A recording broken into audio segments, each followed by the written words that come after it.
didn't feel genuine. I feel like people aren't trying. Can I welcome you all this evening to the second in the series, the Academy series of public speakers.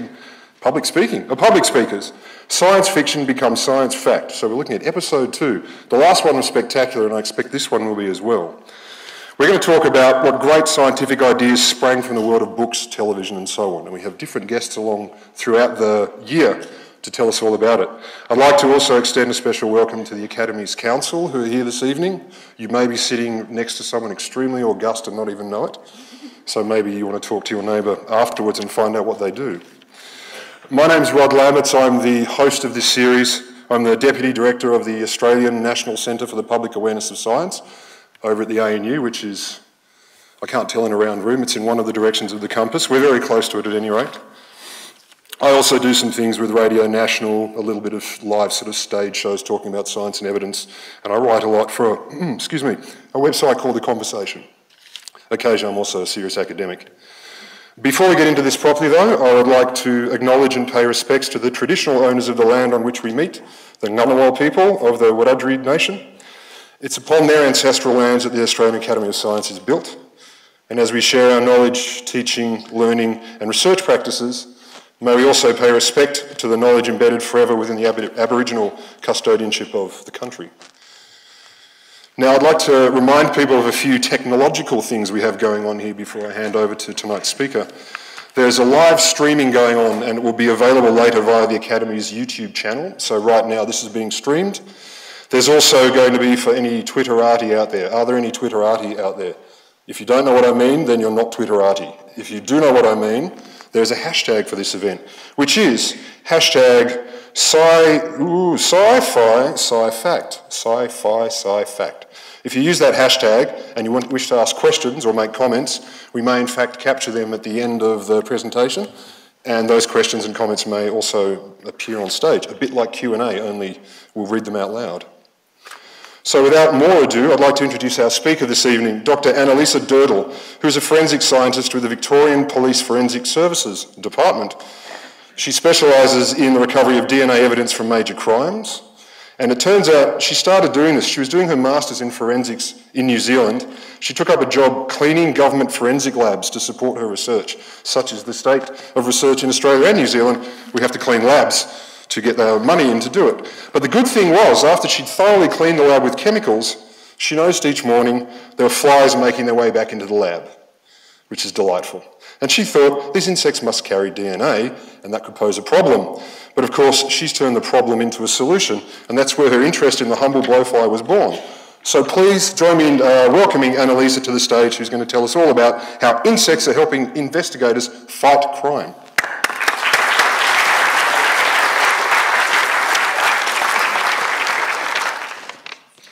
Thank you all so much for turning up tonight. I thought I might be lonely, but obviously you're as interested in fly poo as I am.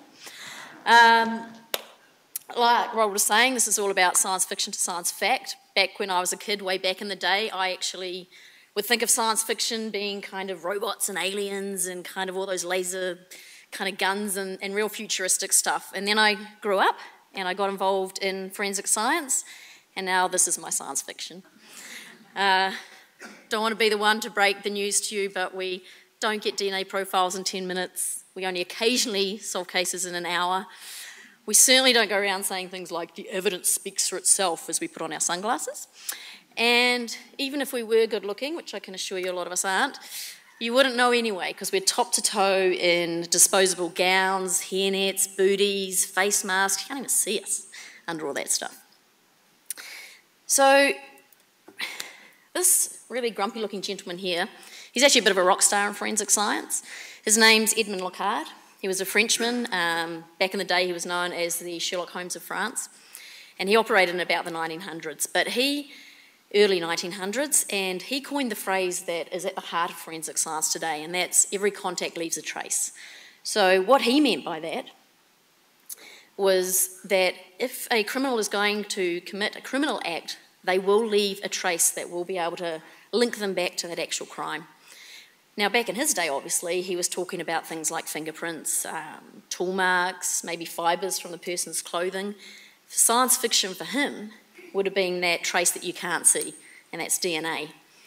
So when I'm saying about DNA, if you touch something lightly, just that desk you're sitting on, you're leaving your DNA there, and we'll be able to actually get your profile from that. So I talk about DNA profiles. A lot of you might not actually know what they look like. This piece of magnificent artwork here is actually my DNA profile.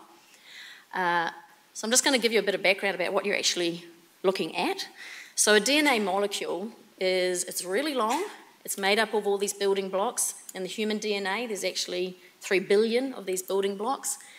And you have in most of your cells 2 copies of this DNA, one from your mum and one from your dad. So if you stretched out all the DNA in one single cell in your body, it's actually about 3 meters long. Okay, that's twice as high as I am. It's not that long, but that's all compacted and tied up in each cell. So at each point, what we actually look at, there's 21 different areas on the DNA molecule, and we look for areas that have these repeated, certain sequences of these building blocks repeated. So you can see here, for example, you've got, see one I can read down here. I've got one of these copies from mum, one from dad. So one of my parents has 20 repeats of the sequence, and the other parent has 23.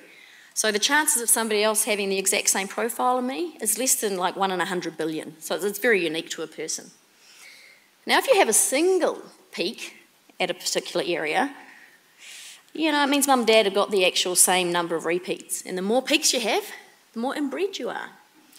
So being from New Zealand, you can tell that I'm not inbred at all. And I won't identify the one peak on my profile because I'll just maintain that myth. So DNA, we don't just use it for identifying people. There's some really cool stuff being done with DNA at the moment. For example, the DNA that's left at a crime scene, we are able to actually start to build a physical picture of what a person looks like from that. So at the moment, we can tell hair colour, eye colour, ethnicity in some instances. And we do find DNA in some pretty unlikely spots.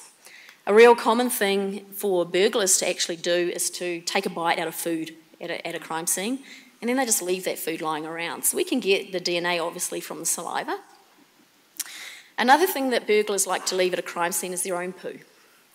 And we can obviously, in some instances, get DNA from that. And I was lucky enough to visit the University of Lausanne in Switzerland, and they've got a fabulous forensic department there, which includes a museum of a lot of evidence from crime over the years. And they actually have a cast of a human poo there. Now, what this particular burglar used to do is leave a deposit at each of his scenes. That was his signature. And this was the poo, this cast was the poo of the one that actually caught him. Now, they didn't get DNA off it. They actually got his thumbprint off it.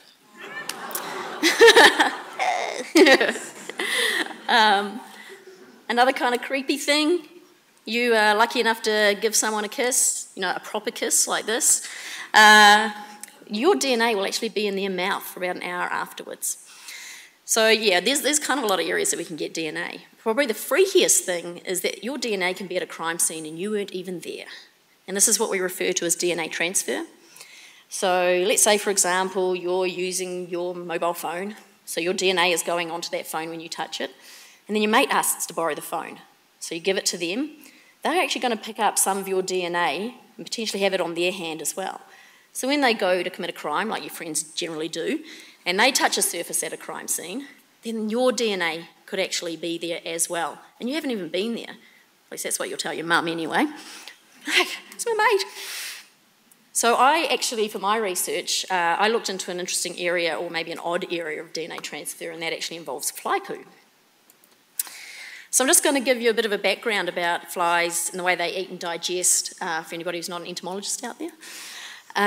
Basically what they do is they have this feeding apparatus called a proboscis, and that's retractable, but when they're walking along and their little tarsi, their little feet detect something that might actually be tasty for them, this proboscis gets extended, and you can see here at this is the bilobes at the end of a proboscis. So if they're eating liquid food, say like a blood stain, they just put that directly onto the blood stain. That kind of creates a bit of a vacuum, and they just suck it all up. And they do this really weird thing called bubbling, and it's not like the AFL players do, but what they actually do is they will exude the food, blow it out in a big bubble at the end of their proboscis, and they suck it back up, and they blow it out, and they suck it back up, and they can do this for several minutes at a time, and then eventually they'll consume the food. If they want to eat solid food, so say a dried blood stain, what they actually do is they invert those lobes at the end of their proboscis, and they actually have these teeth, which you can see here, and they use those to scrape the food, and they'll kind of spit on it a bit, and then they might vomit on it a bit just to dissolve it, and then they'll eat that. And then if they're eating semi-solid food, so for example, burglar poo, what they'll actually do is invert those lobes even further, so the teeth are out of the way, and then they'll just apply the oral cavity directly onto that food source. So that's how it goes in. How about how it comes out? This is fly poo and fly vomit. I refer mainly to fly poo because mainly those little specks that you see around the lamps at home, that's not cute little fly footprints, that's actually fly poo. You don't get fly vomit as much, but when I'm talking about this, I am kind of including both. There's a lot of literature out there that says fly poo is just kind of Q-shaped, very generic, but you can see it actually comes in a lot of pretty patterns. And this is all done down, this is all looked at down the microscope, kind of about 60 times magnification. You learn to love it after a while. So I spent 4 years looking at this stuff, and after looking at about a bit over 15,000 little pieces of fly poo, I found one incontrovertible fact.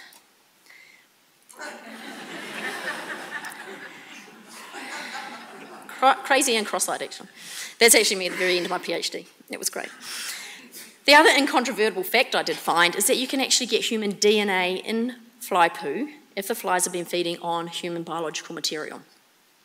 So I was kind enough to feed my flies human biological material that included blood, semen, saliva, and actually combinations of these as well. And what I'd do is I'd give them a food source, leave them for a few days, let them do their thing, and then I'd come back and collect it. And I just collect it with a swab, like we do at a general crime scene if we're looking for DNA, and just put it through our standard forensic DNA analysis procedures.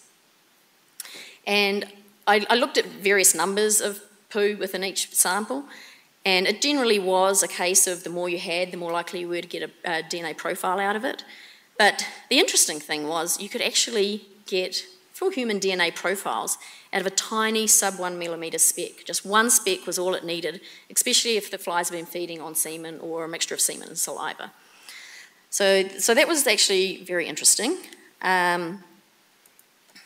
The other thing I actually wanted to look at was whether this DNA stayed intact over time. You know, could you use old fly poo and still get a DNA profile? Because around the world there are actually labs that have backlogs of at least a year, more years even, multiple years even. So if you've got this DNA sitting there for a couple of years, is the fly poo even going to be relevant? And interestingly, I studied fly poo up to 2 years old, and you can still get human profiles from that. It wasn't tricky. In a lot of cases, I actually did. And I noticed this weird thing was happening as well. Over about a period of a year, you could actually, the older the fly poo was, the more DNA you could actually get out of it, which made me think that maybe there's something in this fly poo that's interfering with our extraction procedures initially, and it's kind of losing its potency over time. So back in the day when the other rock star of forensic biology, Sir Alec Jeffers, found that the that DNA was actually forensically relevant, you needed a blood stain about the size of a 50-cent piece to get a human DNA profile. And now, obviously, we can get it from these tiny little bits of fly poo. So it just shows you how much DNA techniques and DNA analysis has actually progressed since the late 80s. So obviously, you're asking why the hell is fly poo even relevant at a crime scene? Well, one thing is that it could actually be useful. So, for example, let's say an offender's gone into a bedroom, they've bled themselves there, and so they've panicked, got to get rid of the DNA because they watch CSI and they know about this stuff, so they clean up there. But in the meantime, a fly could have come along and deposited some of their DNA in a bathroom somewhere. So it may actually be the only source of DNA that you'll have at a crime scene. Or, for example, there may have been a dead body at a crime scene. And flies don't necessarily need blood to feed on a body. They'll go for any moist orifice, I can tell you. So they may have fed on the body and deposited fly poo. The body's been moved, and the poo might actually be the only evidence that the body was ever there in the first place. So another interesting aspect is that when you have a body at a scene, you'll get a lot of flies. If you get a lot of flies, you get a lot of fly poo. And when you have fly poo en masse like this, it can actually look a lot like the blood spatter that is left after blunt force trauma. So if someone's getting a beating, for example. And there's recorded instances in case journals where people have actually made this mistake, they've actually had this confusion, and you can see that might be a problem because you'll have several people saying different things. You might have the witness, you might have the suspect, you might have the victim if the poor bugger's still alive. And if someone's telling you, I was never in that room, nothing ever happened in that room, and you're saying, well, I've got this blood spatter patter here, you must have been, you're going to start doubting their version of events. But in reality, they could be telling the truth. And blood spatter analysis is a very expert discipline. It takes a lot of training and it takes a lot of experience. So a lot of crime scene investigators that first turn up at a crime scene may not actually have that experience to be able to tell the difference between the two. This is fly poo down the microscope, single kind of artefacts. Artefacts is a polite term for poo, by the way. And you can see they're actually very similar morphologically. Now, bear in mind that blood, when it gets old, will actually go brown. So, you know, this is all fresh blood, but with older blood, it would actually look very similar in that instance as well. The reason just these single ones are important, if they look this much similar down the microscope, imagine what they look like to the naked eye. And single artefacts can be important because crime scene investigators will often look for that anomaly. Offenders will often, if they're breaking into a house, often injure themselves maybe on the glass and they come through the window. So investigators look for that anomaly, that little one that stands out from all those patterns from the victim, because that might actually belong to the offender, that blood. So if you're sampling this, thinking a fly poo, thinking it's blood, and you come up with a profile, it might be the profile of a completely innocent person, or you might be running off down the wrong track, misdirecting police resources because you're trying to find the owner of this DNA profile. Okay, what about the fly poo you can't see? On the top up here, this is fly poo from saliva. This is just actual saliva, and this is a bit of dry detergent, like if you're washing the dishes and you flick a bit. This is fly poo from if they've been eating semen, and this is actually semen itself. So you can see how similar they look, particularly because you don't have the colour and everything to distinguish between the two. Funny story is that semen artefacts are actually very small, very flat, sorry. So with blood, if they've been eating blood, they'll just poo a little poo out, and you can actually, if you really want to touch it, it's kind of 3D, you can feel it on the surface. And that's not the case with semen, and the reason for that is that semen give flies diarrhoea. So what they'll actually do is they'll eat the semen, they'll blow a bubble out their bum, and that just rests on the surface, and all the air comes out, and you just get this nice flat surface. Anyway, oh, there's so many stories like that. So often, like I was saying to you earlier, you can get DNA just from a touch, you can't see it. So often investigators at a crime scene, they have to make an educated guess about where the DNA might be. So if they have a bottle, for example, that someone might have drank out of, they'll sample around the mouth of the bottle, because that's where the saliva, or that's where the person's most likely to have contacted it, and you increase your chances by this kind of selective sampling. So if they're sampling for something they can't even see, who knows, they could pick up something that they can't see as well, and this could be something, an artefact like fly poo that's transparent. So we've got a bit of a pickle. Fly poo can be good at a scene, it can kind of be a problem. So I kind of started looking at fly behaviour. I wanted to know if there were situations where we could say, oh, we can just dismiss the possibility of fly poo, but even relevant in this situation. So I thought, well, you know, what if there's a food source like pet food, you know, and flies absolutely love it, and if it's at the scene, they're not even going to go for anything biological, they're just going to swarm to that, then we'll know that there's any fly poo there is not going to be relevant. So if you were to come to my place and you wanted a gourmet dinner, this is what you would be offered. I did a lot of studies kind of on what household foods might be available, things that are available seeing that a fly might actually be attracted to, and the top 3 came out to be honey, pet food and canned tuna. Flies don't like peanut butter, breaking news. And I compared that to the 3 most common fluids that you'll get at a crime scene, and that is semen, saliva and blood. I just left them do their thing. I video recorded it for several hours, just collated the information in terms of which foods they visited most frequently, how long they stayed there. And the winners on the day were pet food and semen. By far and away were the most popular. Now, flies are a lot like humans. They'll eat what they like, not what's good for them necessarily. And in the instance of semen, not only does it give them diarrhoea, it kills them. but they die happy because it makes them drunk. And you'll see the flies and they'll go and they'll gorge on it, and then they stagger away and their little legs get paralysed, and and then they crawl their way back to the semen for some more. Yeah, and then, like I say, death by semen ensues. It's pretty unfortunate. So we've got pet food, we've got semen. It was really interesting because most people associate flies with blood at a scene. Blood was way down the track, and it was the only thing that was less popular than that was saliva. I assume saliva just has no nutrients. There's just probably not even point in going to that. So that was an interesting myth to kind of bust there. The other thing we looked at was where will you find fly poo at a scene. So often people associate flies with light, with heat, so they think they're actually going to be attracted to those areas in a house.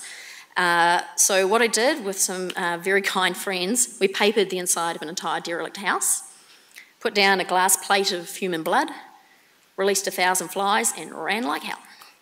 And we just left them there for about 3 days and then went back in and checked out where the actual fly poo was in the house. And we did it under lots of different conditions. So on a hot Australian day, on a really cold day, I moved where the blood was in relation to where the light sources was, that kind of thing. And it basically came down to the fact that on a warm day, flies will poo all over your house. On a cold day, it'll probably be on the floor. But the thing is, it could be found anywhere at a crime scene, so we couldn't use that kind of behaviour to actually eliminate the relevance of fly poo at a scene. So there are things that are called presumptive tests and confirmatory tests that are used in the lab and in a crime scene. And this is how we identify different biological material at a scene. So for example, a presumptive test is really just a screening test. So if we were to find a red stain, for example, at a scene, one of the tests we use in Victoria is a test called hemosticks. It's just a little flat stick with a pad at the end. You rub it on the stain. If you put water on it, if it goes from yellow to green, that's a positive result, and you'll look at that further to see if you can confirm that's human blood. Otherwise, you kind of disregard it. The other one that if you are a CSI watcher, you'll be familiar with is luminol. So you know the one where they spray the fluid, they turn the lights out, place lights up like a Christmas tree, you can see the weapon outline and the feet and the body where it's been dragged. That actually happens.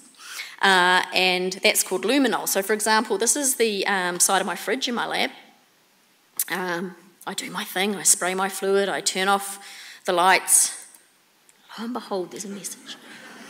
So this was written in blood, wiped off, and the evidence doesn't lie, folks. I do love flies. So this is the kind of thing. And then if we get a positive result from a presumptive test like that, we do something that's confirmatory.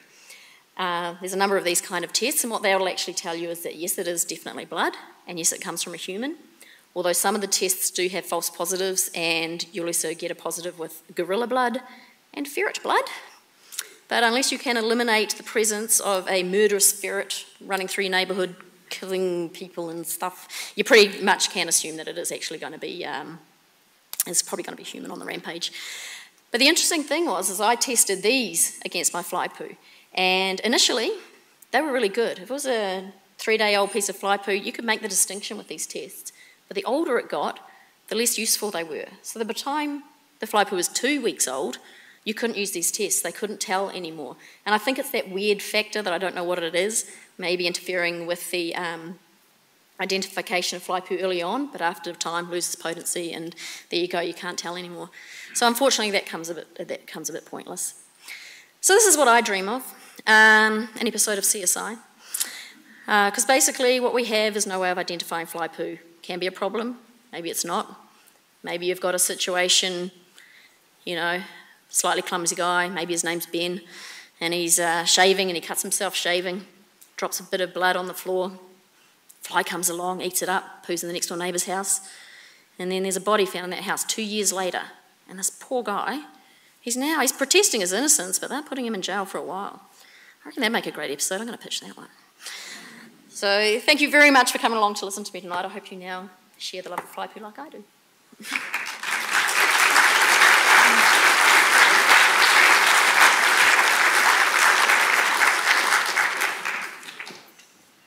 That was astounding. And don't dead people. I have so many questions, but I should probably give other people a go first. If you don't have questions, I don't think you were listening. There's no pressure there. Does anyone have any questions for Annalisa? Annalisa. Gentleman up the back with no microphone. Yet.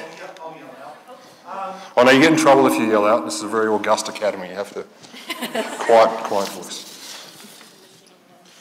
Sorry. I was just curious about how long it took to go through the digestive tract. From what you were saying, it sounded as though it was a very short period of time. Yep, that's right, it is. During the course of my experiments, probably at least it took half an hour. So half an hour it would come through.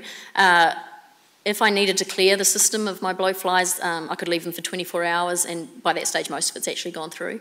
The thing with the fly digestive system is that sometimes meals can pass through completely undigested pretty much, and that's why you'd get a lot of DNA, because it was variable the amount we got. But other times it would spend quite a while in there and it would be much more digested, and you'd probably get a lot more degraded DNA if you find DNA at all. Other people, you're too stunned. I just wonder how often the words blood-based poo and semen-based poo have been uttered in this room.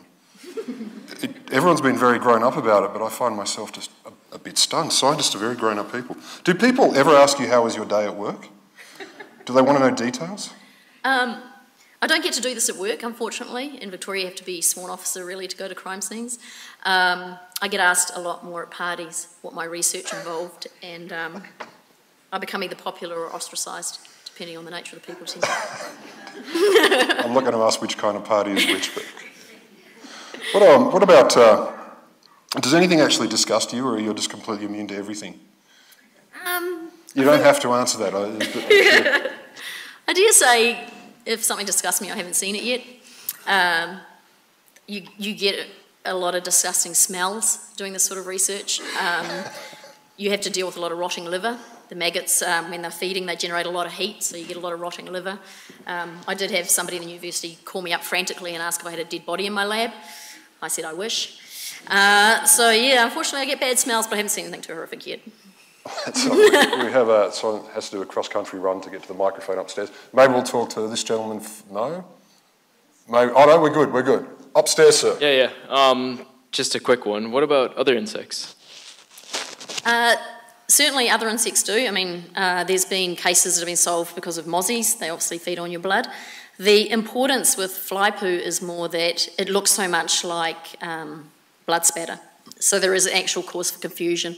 Things like cockroaches, their fly poo is actually kind of a wiggly line, because as they walk along, they'll leave a wiggly line and stuff. So it's probably the ones more like flies that'll actually be a problem. And of course flies are associated with crime scenes because they'll be attracted to dead bodies very quickly. So that's why they're probably more of a relevance. There was a question. I did see a hand earlier, yes. Well, the question stole my question mostly, but I was a bit wider, asking not just other insects, but also other victims, other animals, blood or other forensic. I know they're not as interested as people in targets of investigation, but still, do we know that it's similar? Well, the DNA analysis tests that we do in a forensic lab are human specific. So if there was any animal material in there, we wouldn't pick it up anyway. And that's of course how the fly DNA doesn't actually affect these tests either. It's very specific for humans. And so you can guarantee that what you're finding is actually human. And of course in my research I had reference samples, so I knew the profiles of my donors, so I knew what I was looking at was actually human. Yeah, but I'll keep that quiet.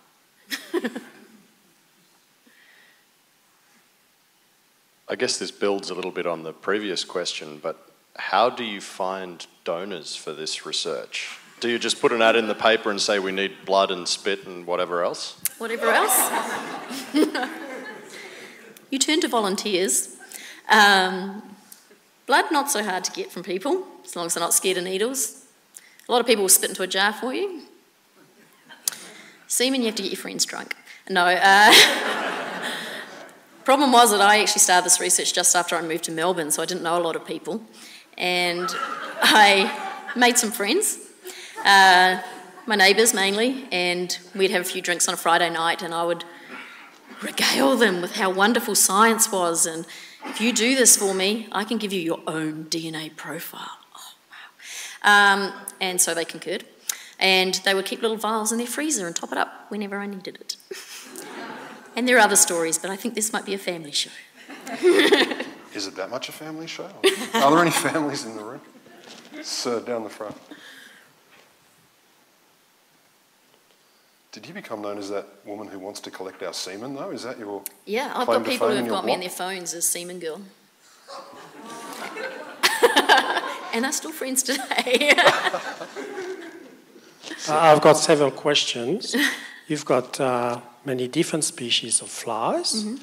So do you find the same behavior for different species of flies? My next question is, how do you collect the poo?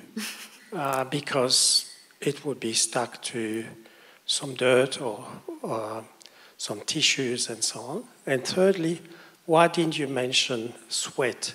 Because when we're sweating, especially in the desert, flies go on the edge of the eyes or the lips and so on. So have you looked at sweat as well? Okay. I'll start my way going back because I can't remember the first question. But sweat is definitely another aspect to look at. It would have been good to look at so many other things. We kind of went, initially when I did my research, I'd only just arrived in Australia, and the New Zealand flies go for your food. I had no idea the Australian flies would just stick to you like that. It was pretty awesome. But it would be fabulous to kind of have the money and time to look at all the biological fluids, absolutely. And you raise a very good point about, in terms of a hot country, you do get the flies on sweat. But in the end, because of limitations, I had to go with the three most common ones that you would actually find at a crime scene. In terms of species of flies, I tested, my master's research was on a different species, but it was very closely related to the species I used here, which is actually Australian sheep blowfly. In terms of behaviour, flies are very temperature dependent. So the species I was working with would kind of move around and be active in a certain temperature range, and other flies are different, and that's why the flies that you'll find in a body in Canberra, for example, will be very different to the bodies you'd find in bottom in New Zealand.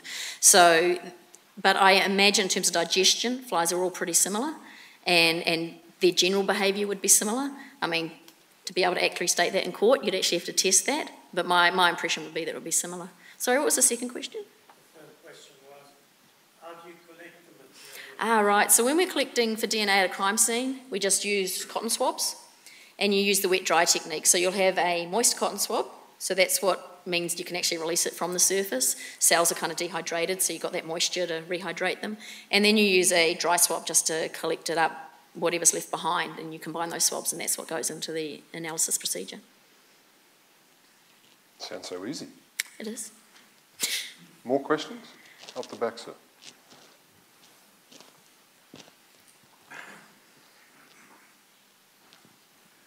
Given the behaviour of the flies and the sensitivity of the tests, is this kind of work of most use to the prosecution or to the defence? I would say the defence. For starters, in terms of it actually being feasible and used in crime solving, there's kind of a lot of coincidences and variables that have to come along. One of the big things in courts today in terms of DNA is actually that they're not questioning the science behind DNA anymore. You can't, it's solid.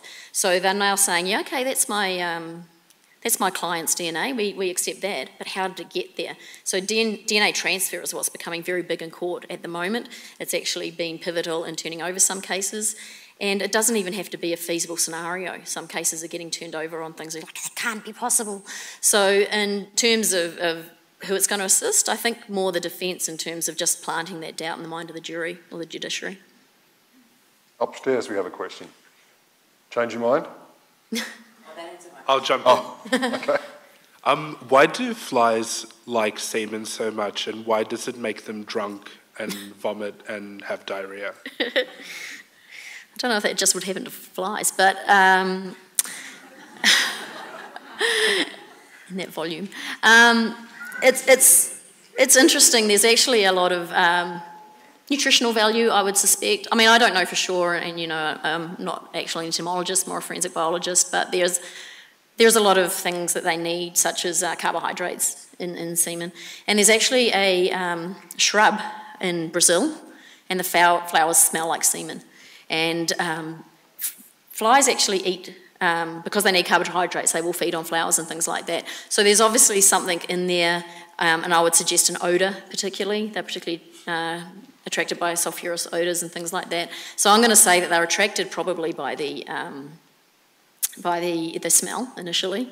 There are things like zinc and things that are in high content in semen, but they actually are detrimental to flies. And even nucleic acids, which make up DNA, that can be poisonous to them too. And obviously things like semen have a very high DNA content and nucleic acid content.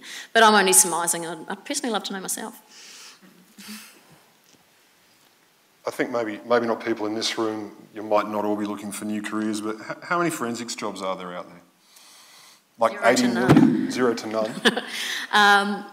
Unfortunately, there's not a lot of money poured into forensic science jobs.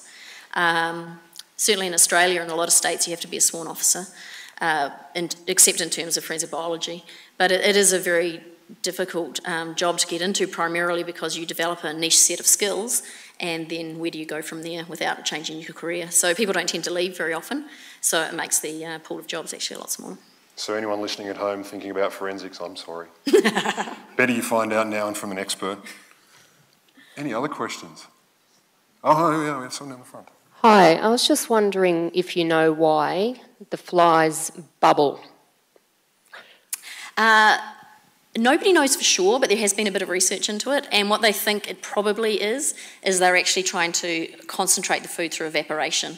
So, and I think I did a lot of research in kind of whether they preferred dry food or fresh food, because the myth basically is that, well, not the myth, but the belief generally is that they'll go for fresh food. And I found that they preferred dry food over fresh food. And I think that might be it as well. The dry food is much more concentrated, and I imagine that's probably why the bubbling happens as well. Just got a question via Twitter as well from @kittens4554. Is it possible that one fly could eat another fly's poo, and is it possible that 2 DNA samples could be mixed and crossed over? They're very environmentally friendly flies. They recycle all the time. They eat each other's poo. They eat their own poo, they eat their own vomit. They're just, yeah, pretty, what you'd imagine, disgusting. So I think feasibly, and if a fly's eating poo that's generated actually from semen, because that has a very high DNA content in it, then I think feasibly it could actually pass through the system and you would get a mixed profile. So what's the weirdest crime you've been involved with, solving or working on? If you're allowed to tell us. I'm not allowed to tell you. Okay, what if we promise not to tell anyone? Can you tell then us there'll be one extra job that would actually be available in forensic science. Any weird things in general you're allowed to tell us while we wait for the microphone? Seriously, no. Yeah. Sir? Are there any chemical processes, all right, or chemicals which interfere in your processes? You mean just DNA extraction generally? Yeah, like I say, technique's getting a lot better, and so we're kind of counteracting those now. But one of the things is, for example, blue dye from denim. That can be a problem. There's a component of blood when it ages that can actually interfere with the DNA process as well. We do have inbuilt controls into our systems that will tell you if there is something that's restricting the extraction in the process as well, so we will be alerted to it. So are we all DNA'd out? I should say, are we all pooed out? Go on, say it. How often do you get to ask someone, a trapped person who has to tell us all about DNA, flies, poo and crime, although they can't tell us some things about crime? A bit disappointed in that. What about the hardest things you have to do? What's most complicated? Can you tell us that? In terms of my job, the actual most difficult thing I think is actually blood pattern analysis, blood spatter pattern analysis, just because there's a lot of variables involved, and if you get blood spatter on clothing, you have absolutely no idea how the offender's moved, if there's been smudges and things like that. So in terms of actually stretching your skills a bit, I'd actually probably say it's the blood spatter analysis. So Dexter, good or bad? I watched 1.5 episodes and I wanted to put my head through a window. So I'm hearing excellent. Dexter's almost exactly scientifically accurate. I actually really hated his sister. I thought she was an idiot. I couldn't watch it. Just on DNA transfer, have you studied any kind of distance that the flies travel? Given the vast size of Australia, obviously, and in the outback particular, we have large distances between different communities. Is there a possibility that the flies travel a large distance?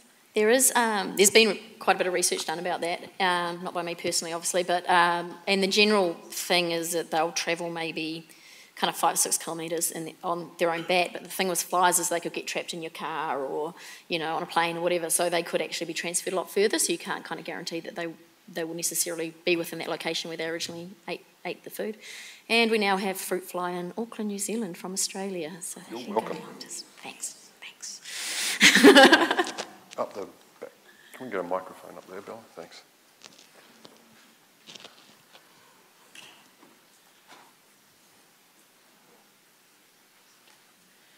When you were talking about being able to extract DNA from a poo that's been like 2 years on, was that gathered in specific circumstances and maintained for that 2 years, or are we talking like feces that had been exposed to different elements and different conditions throughout that 2-year period?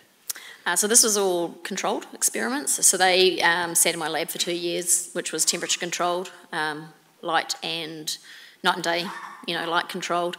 So yeah, it was definitely a controlled experiment. DNA itself can degrade environmentally. So if it was left outside, then you would imagine that at least the DNA, I don't know that it would be protected necessarily, so it may just kind of degrade at the same rate that you would expect DNA to degrade outside. Yep.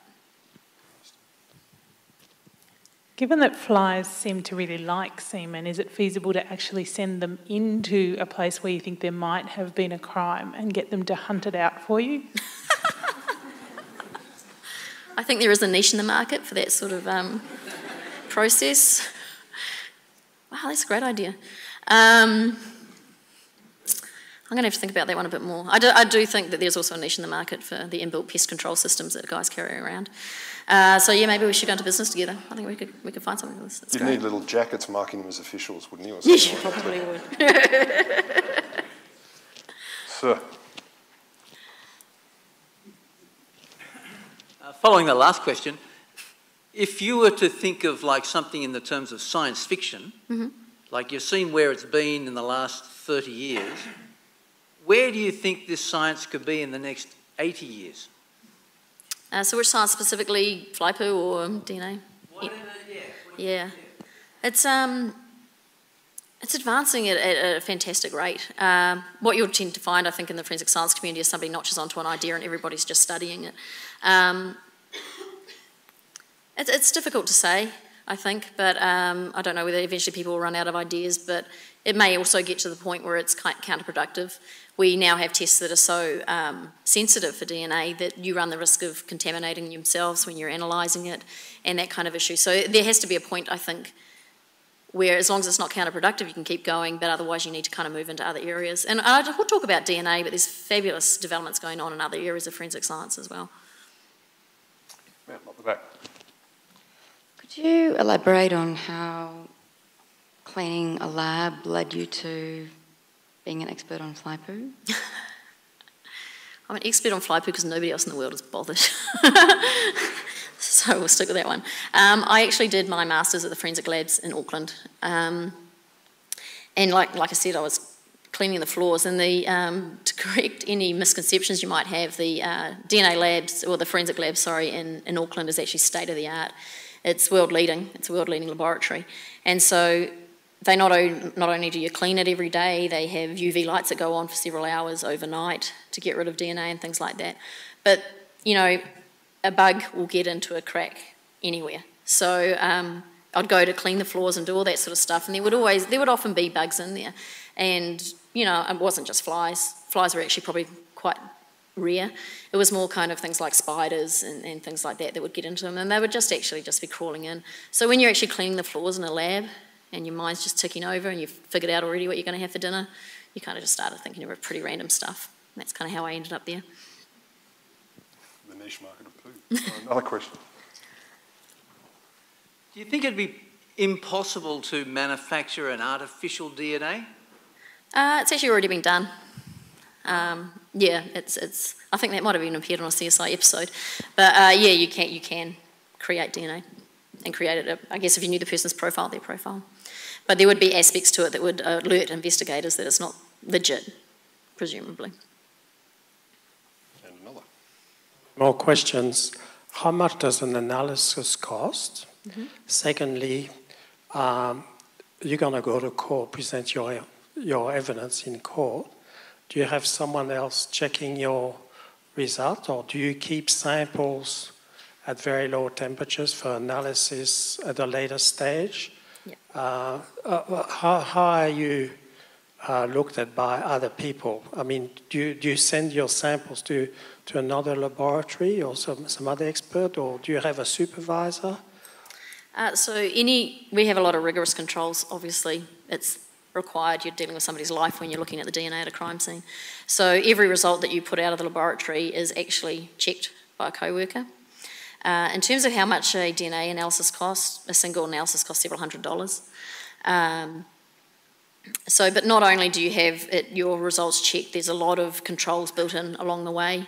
So for example, when we run a plate of DNA through the system, there's also a negative control there, and if you find DNA in there, then that's a problem and you need to go back and look at your processes. Like I said, we're top to toe covered. I think all you can see is our eyes, so the chances of you actually incriminating yourself by actually transferring your own DNA is very limited. Any DNA sample that gets analysed is run through a staff database, so that'll pick up if any staff have contaminated. If there is a match, you have to go back and check what day were both of those cases examined on, who did the examinations. There's so many inbuilt controls that by the time it gets to court, it's legit. Anyone else? Down the front here? You guys haven't been running around enough. So you're allowed to tell me how to cheat this? You make DNA. I mean, I just make it. You just make it. Whereas running with a can of fly spray and make sure not to deposit anything, and then I can do whatever crime I wish. That would be helpful. So that's not a yes or a no. What do you think of the CSI effect, and do you think it's as strong in Australia as it is in America? CSI effect, if people aren't familiar with it, is there are a lot of crime shows out like CSI that are based on forensic science now, and there's a lot of impact in terms of the courts. It can lead to people having a false sense of security in forensic science, but it can also give unrealistic expectations to the jury. They're kind of like, well, CSI, they always get DNA results and that says who it is. So if you don't have DNA, then this person must be innocent. That's kind of the extreme situation. There's been a lot of research actually into the CSI effect in Australia. The jury's out a little bit on it, and they do believe from the jurors that they've examined that they can use their nous. They're not stupid. They can actually, critically look at cases and at evidence, and so they don't think it's an overwhelming effect. I'm not sure about the CSI effect in America. The other thing for us is that because jurors are demanding it more, then the lawyers are demanding more forensic evidence, and so we're getting it's increasing our backlog as well because of the increased requests for DNA, for forensic evidence. How often does this actually ever get used? I mean, normally when your house is broken into or your car is stolen, the first thing the police ask you is, are you insured? Not, can we take some fly poo, please? Honestly, I'd say very little. I have presented this research at international conferences, and I've had some interest from, particularly one instance, there was a German police approached me because they thought that my results would be useful in a particular case they were looking at, but I haven't followed up on that. There's also some states that have incorporated this I did a lot of research onto the morphology and how you could actually distinguish between fly poo and blood, for example, just by looking at it, shape, colour, that sort of thing. And that's been incorporated into some blood spatter training in some of the states. But I think it's one of those things, will it actually solve crime? Possibly not. It's going to be more one of those things that's just, it can cast doubt in the mind of a juror, but also it alerts people to there's these sources of DNA that we maybe haven't looked at, and it could actually kind of inspire people to look in different areas and look at where we may actually find DNA now that our techniques are so sensitive. And we drained our collective questions. What do you do if you leave this job? Will anyone give you any other kind of job? Or all those people that I meet at parties. All the people. Is that a job? Where would you go? Like, if you weren't being a forensic fly poo person, what would you be?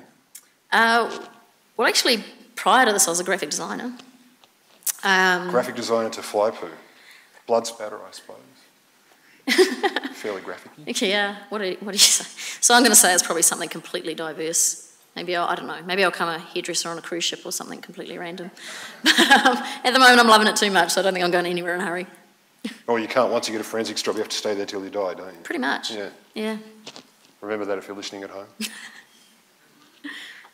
Oh, we have another one up the top. When you were doing your PhD, were you looking forward to being called Dr. Poo? Yes, I was. Actually, well, my last name's Durdle, and Dr. Durdle was really going to, that was what I was really looking forward to. Dr. Doolittle, because that's pretty much what I do now. I think I can get that out there, maybe a Twitter account, Dr. Poo. God knows where that will lead me. Is this a brutal world where fly poo experts fight with each other a lot, or is there just no one in your league so you can just sit back and scoff at the minions? Oh yeah, I scoff at the minions because, like I said, it's completely novel research, so I was the only one looking into it in this detail. There'd been a couple of studies, and I got one, probably the one other person who's done a bit of work in it. I got him on side by getting him to mark my PhD, and I said nice things. So we're a band of two, and friends. Yeah, we're friends. Yeah, I know. So imagine the money I could make if people used me as an expert witness. You should be constantly encapsulated or encased in something safe because we can't afford to lose you. That's completely right. Sir.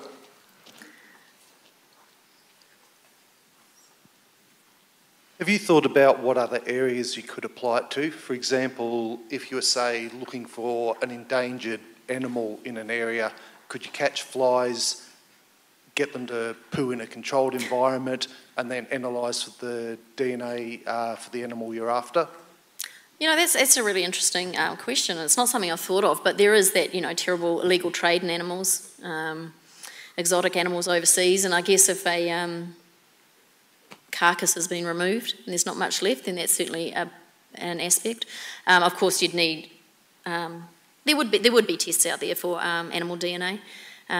They do kind of do that sort of testing to find out where they're from geographically and things like that. So that's actually a realistic application, but certainly not something I've thought about, but you can join our company if you want. So is there anything in science fiction, what pisses you off the most in science fiction from the perspective of your expertise, other than Dexter? Other than Dexter, because it is definitely science fiction. I don't know, look, I'm going to put it out there, I actually like CSI. I liked it. I liked it when Grissom was involved because he liked bugs. I don't like it so much now. But I think more the fact that I don't like the forensic science kind of science fiction jobs, that means everybody's interested in forensic science and they all take the jobs I want. Rather than that, go for it. So there's nothing in particular other than I think the biggest problem that we have is just the fact that they go to these crime scenes and they're shedding their DNA absolutely everywhere and they're not using the correct protective equipment, and that kind of gets up your goat, because it would be great if we could all look that good, but that gives an unrealistic expectation, and that's probably the one thing that really annoys me. And you don't get to carry guns either, do you? Not in Australia. What's the point? Don't even get to interview criminals. Really? No. Oh. Unless you're scraping fly poo from under their nails. How much do flies poo? A lot. Not a lot each time, but... frequently? They will do frequently, yeah, it will be frequently, and I think it's more the volume of flies that you will have at a crime scene that will mean that there's a lot of fly poo. Crazy. Especially if they have diarrhoea. Is there anything more we'd like to learn about fly poo, fly vomit? I'll call it etc. Please, then we must thank Annalisa again for a really interesting talk. Thank you very much.